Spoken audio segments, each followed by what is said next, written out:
ದೇಶದೆಲ್ಲೆಡೆ 80ನೇ ಸ್ವಾತಂತ್ರ್ಯೋತ್ಸವದ ಸಂಭ್ರಮ ಮನೆ ಮಾಡಿದ್ದು, ಬೆಸ್ಕಾಂ ಕಚೇರಿಯಲ್ಲಿಯೂ ವಿಜೃಂಭಣೆಯಿಂದ ಸ್ವಾತಂತ್ರ್ಯ ದಿನಾಚರಣೆಯನ್ನು ಆಚರಿಸಲಾಯಿತು. ಬೆಸ್ಕಾಂ ಸಂಸ್ಥೆಯ ನಿರ್ದೇಶಕರಾದ ಶಿವಶಂಕರ್ ಹಾಗೂ ತಾಂತ್ರಿಕ ನಿರ್ದೇಶಕರಾದ ರಮೇಶ್ ಅವರು ರಾಷ್ಟ್ರಧ್ವಜಾರೋಹಣ ನೆರವೇರಿಸಿ ಸಮಸ್ತ ನಾಡಿನ ಜನತೆಗೆ ಹಾಗೂ ಸಂಸ್ಥೆಯ ಸಿಬ್ಬಂದಿ ವರ್ಗಕ್ಕೆ 80ನೇ ಸ್ವಾತಂತ್ರ್ಯ ದಿನಾಚರಣೆಯ ಹಾರ್ದಿಕ ಶುಭಾಶಯಗಳನ್ನು ತಿಳಿಸಿದರು. ಈ ಪುಣ್ಯ ಸಂದರ್ಭದಲ್ಲಿ ಗಣ್ಯರು ರಾಷ್ಟ್ರಪಿತ ಮಹಾತ್ಮ ಗಾಂಧೀಜಿ ಹಾಗೂ ಸಂವಿಧಾನ ಶಿಲ್ಪಿ ಬಿ.ಆರ್.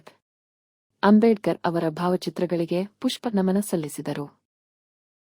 ದೇಶದ ಸ್ವಾತಂತ್ರ್ಯಕ್ಕಾಗಿ ತ್ಯಾಗ, ಬಲಿದಾನ ಮಾಡಿದ ಎಲ್ಲಾ ಮಹನೀಯರನ್ನು ಇದೇ ವೇಳೆ ಭಕ್ತಿಪೂರ್ವಕವಾಗಿ ಸ್ಮರಿಸಲಾಯಿತು. ನಾವು ಸ್ವಾತಂತ್ರ್ಯ ದಿನಾಚರಣೆಯನ್ನು ಬಹಳ ವಿಜೃಂಭಣೆಯಿಂದ ಇವತ್ತು ಕೂಡ ನಾವು ಮಾಡಿದ್ದೇವೆ. ತಾವೆಲ್ಲರೂ ನೋಡಿದ್ರೆ ಎಲ್ಲ ಅಧಿಕಾರಿಗಳು ಮತ್ತು ಎಲ್ಲ ಮಕ್ಕಳೊಂದಿಗೆ ಮತ್ತು ನಮ್ಮ ವಿಜಿಲೆನ್ಸ್ ಸ್ಕ್ವಾಡ್ನೊಂದಿಗೆ ಬಹಳ ಸಂಭ್ರಮಣೆಯಿಂದ ನಾವು ಆಚರಣೆಯನ್ನು ಮಾಡ್ತಾ ಇದ್ದೇವೆ. ಉದ್ದೇಶ ನಮ್ಮ ಸ್ವಾತಂತ್ರ್ಯಕ್ಕೆ ತರಲಿಕ್ಕೆ ದುಡಿದಂತಹ ಮಹನೀಯರನ್ನು ನೆನೆಸುವಂಥದ್ದು ಮತ್ತು ಅವರು ಹಾಕಿಕೊಟ್ಟಂತಹ ದಾರಿಯಲ್ಲಿ ನಾವು ನಡೆಯುವಂಥದ್ದು ಮತ್ತು ದೇಶದ ಮುನ್ನಡೆಗೆ ನಮ್ಮ ಪಾತ್ರ ಏನು ಅನ್ನುವಂಥದ್ದು ಮತ್ತು ಪಾರದರ್ಶಕ ಆಡಳಿತವನ್ನು ನೀಡುವಂಥದ್ದು, ಇದರ ಒಂದು ಅಂಗವಾಗಿ ನಾವು ಇವತ್ತು ಭಾಳ ವಿಜೃಂಭಣೆಯಿಂದ ಮಾಡಿ ನಮ್ಮ ಎಲ್ಲ ಅಧಿಕಾರಿಗಳಿಗೂ ಸಹ ನಮ್ಮ ಕಾರ್ಯನಡೆ ಹೇಗಿರಬೇಕು, ನಮ್ಮ ಇಲಾಖೆಯಲ್ಲಿ ನಾವು ಹೇಗೆ ಕೆಲಸ ನಿರ್ವಹಿಸಬೇಕು, ಸಾರ್ವಜನಿಕರಿಗೆ ಹೇಗೆ ನಾವು ಉತ್ತಮವಾದ ಕೆಲಸವನ್ನು ಸೇವೆಯನ್ನು ನಾವು ನೀಡಬೇಕು ಅನ್ನೋದ್ರ ಬಗ್ಗೆ ನಾವು ಹೇಳಿಕೊಟ್ಟಿದ್ದೇವೆ. ಸೊ ಹಾಗಾಗಿ ಭಾಳ ಸಂಭ್ರಮದಿಂದ ಈ ಒಂದು ಆಚರಣೆಯನ್ನು ನಾವು ಮಾಡಿದ್ದೇವೆ. ಪೀಳಿಗೆ ನಮ್ಮ ದೇಶಭಕ್ತಿ, ನಮ್ಮ ಮಹನೀಯರು ಮಹಾತ್ಮ ಗಾಂಧೀಜಿಯವರು ಇರ್ಬೋದು, ಬಿ.ಆರ್. ಅಂಬೇಡ್ಕರ್ ಇರ್ಬೋದು, ಸರ್ದಾರ್ ವಲ್ಲಭಭಾಯಿ ಪಟೇಲ್, ಹಾಗೆ ಎಲ್ಲ ಮಹನೀಯರು ಅವರು ಹಾಕಿದಂಥ ಹೆಜ್ಜೆಯನ್ನು, ಅವರು ಕೊಟ್ಟಂತಹ ನೀತಿ ನಿಯಮಗಳನ್ನು ನಾವು ಪಾಲನೆ ಮಾಡಿಕೊಂಡು ನಮ್ಮ ದೇಶದ ರಕ್ಷಣೆಗೆ ನಾವೆಲ್ಲರೂ ಮುಂದಾಗಬೇಕು.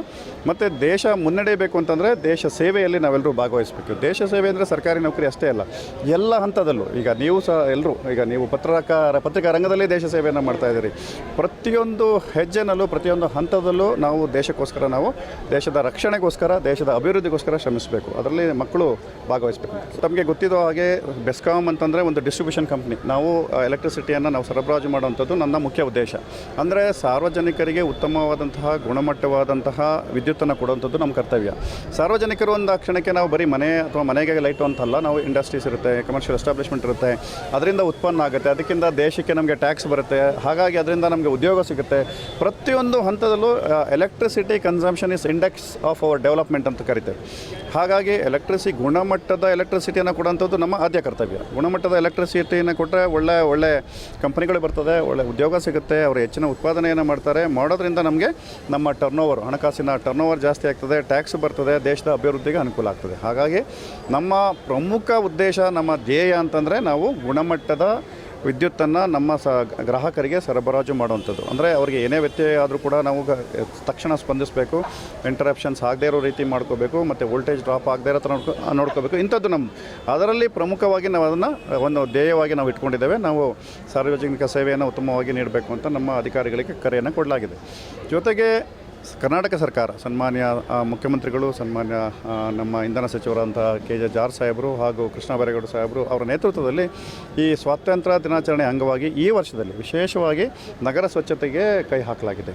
ನಗರ ಸ್ವಚ್ಛತೆ ತಮಗೆಲ್ಲರಿಗೂ ಗೊತ್ತಿದೆ. GBA ಮತ್ತು ಉಳಿದಂಥ ಎಲ್ಲ ಇಲಾಖೆಗಳು ಸಹ ಮಾಡ್ತಾಯಿದ್ದಾರೆ. ನಾವು ಬೆಸ್ಕಾಂ ವಿಶೇಷವಾಗಿ ಒಂದು ಇಂಟೆನ್ಸಿವ್ ಡ್ರೈವ್ ಅಂತ ನಾವು ತೆಗೆದುಕೊಂಡಿದ್ದೇವೆ. ತಾವು ಕೂಡ ಎಲ್ಲ ಮಾಧ್ಯಮದಲ್ಲಿ ಗಮನಿಸಿರ್ಬೋದು. ಕಳೆದ ವಾರ ಶನಿವಾರ ಮತ್ತು ಭಾನುವಾರ ಮಾರ್ನಿಂಗ್ 6 ಗಂಟೆಯಿಂದ ಈವ್ನಿಂಗ್ ತನಕ ಪ್ರತಿ ಇಡೀ ಬೆಂಗಳೂರಿನಲ್ಲಿ ನಾವು ಕ್ಲೀನಪ್ ಮಾಡಿದ್ವಿ. ಕ್ಲೀನಪ್ ಅಂದರೆ ನಮ್ಮ ಟ್ರಾನ್ಸ್ಫಾರ್ಮರ್ ಸೆಂಟರ್ಸ್ ಇರ್ತದೆ, ಅಲ್ಲಿ ಎಲ್ಲ ಕಸ ಹಾಕಿರುತ್ತೆ. ಅಲ್ಲಿ ಇವರು GBAನವರು ಕ್ಲೀನ್ ಮಾಡಲಿಕ್ಕೆ ಅಲ್ಲಿ ಹೋಗ್ಲಿಕ್ಕೆ ಆಗೋದಿಲ್ಲ, ಬೇಲಿ ಹಾಕಿರ್ತೀವಿ ಅಲ್ಲಿ, ಅಥವಾ ಕರೆಂಟ್ದವ್ರು ಇನ್ ಕೇಸ್ ಅವ್ರಿಗೆ ಏನಾದ್ರು ಶಾಕ್ ಆಗ್ಬೋದು, ಅದಕ್ಕೋಸ್ಕರ ಅವರು ಅಲ್ಲಿ ಹೋಗಿ ಕ್ಲೀನ್ ಮಾಡೋದಿಲ್ಲ. ಅದನ್ನು ನಾವು ಎಂಟೈರ್ ಸಿಟಿಯನ್ನು ಒನ್ ಟೈಮ್ ಕ್ಲೀನಿಂಗ್ ಅಂತ ಮಾಡ್ತಾಯಿದ್ದೇವೆ. ಜೊತೆಗೆ ನಮ್ಮಲ್ಲಿ ತಾವು ನೋಡಿರ್ತೀರಿ, ಈ ಟ್ರಾನ್ಸ್ಫಾರ್ಮರ್ಗಳ ಹತ್ರ ಈ ರಾಡ್ಸ್ ಇರುತ್ತೆ, ಒಂದು GI ರಾಡ್ಸ್ ಬರುತ್ತೆ, ನಾವು ಚೇಂಜ್ ಓವರ್ಗೋಸ್ಕರ ಮಾಡಿರ್ತೀವಿ, ಅದನ್ನು GOS ರಾಡ್ಸ್ ಅಂತ ಕರಿತೇವೆ. ಅದು ಸ್ವಲ್ಪ ಅಳತೆ ಒಂದೇ ಸಮ ಇರ್ತಿರ್ಲಿಲ್ಲ.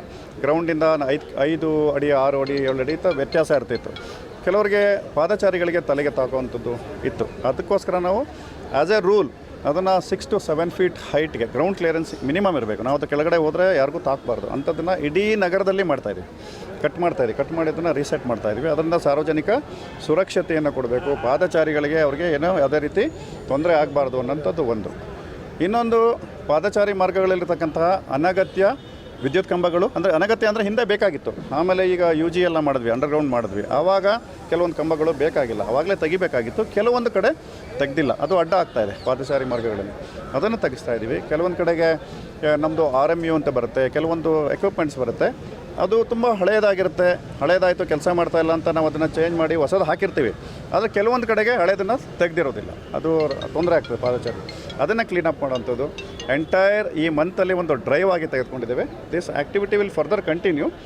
ಕೆಲವೊಂದು ಕಡೆಗೆ ಟ್ರಾನ್ಸ್ಫಾರ್ಮರ್ಸು ಪಾದಚಾರಿ ಮಾರ್ಗದಲ್ಲಿ ಅಡ್ಡ ಇರುತ್ತೆ, ಅದನ್ನು ನಾವು ಸ್ಪೆಷಲಿ ಡಿಸೈನ್ ಸ್ಟ್ರಕ್ಚರ್ಗೆ ಎತ್ತರಕ್ಕೆ 10 ಅಡಿ ಎತ್ತರಕ್ಕೆ ಎತ್ತಿಸೋಂಥದ್ದು ಇದೆಲ್ಲ ನಾವು ಮಾಡ್ತಾಯಿದ್ದೀವಿ.